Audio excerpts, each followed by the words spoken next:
Hi everyone, this is Shamail and this is my entry for the Hackaday Prize. So I teach programming at a local university to undergraduate freshmen, and during my teaching I realized that many of the students that are coming in don't have a great bit of idea about programming, but actually kind of makes it difficult for them to learn programming in their first semester, and if they don't take interest in the course, this problem kind of persists throughout their 4 years of study. So it got me thinking, and I realized that one of the reasons that they don't have that kind of interest and they don't understand programming very quickly is they have absolutely no background in programming. And one of the reasons is there are no local tools available currently here in Pakistan that students can actually play with. So it got me thinking, and I wanted to build something that could be locally easily made available. It would be cheap and completely open source. So I just did a bit of Googling, and what I found was this very interesting 3D model which is available on Thingiverse. So someone had actually done part of the job for me.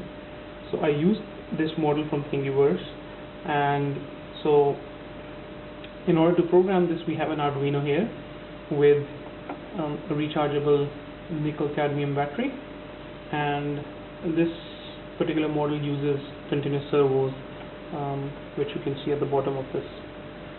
Interestingly, what we've done is we've actually used this cable tie to kind of tie everything together, and you have this USB cable to actually program your robot.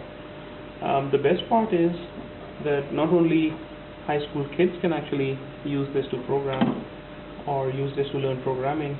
If you want to do something complex with it, you can actually replace this Arduino with a Raspberry Pi, and let's just say if you want to do something with a little bit with image processing, you can actually also connect a PiCam with a Raspberry Pi and make something very interesting, maybe a semester project or something.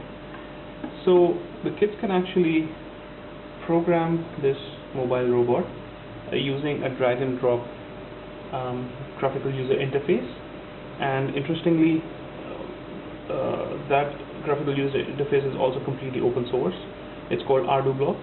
So the details are available on my Hackaday Prize entry page, where you can download ArduBlock and the files for this. All the links are available there. So you can add as much sensors as you want. It's an Arduino. We've got lots of examples online available, and I'm also creating tutorials, putting up on my website so students can actually follow tutorials and start programming. So in the first case, we actually used sonar sensors and developed a few exercises where students were able to program an obstacle avoidance robot. And initially they learned how to actually continue to use these continuous servo motors to drive the motor in a straight line, to drive the robot in a straight line, to actually turn the robot, and all of this was done in a graphical user interface drag and drop environment. So it's like Scratch programming environment, if you know what that is. But instead of just programming small games on your PC, you actually get to program a very cool robot.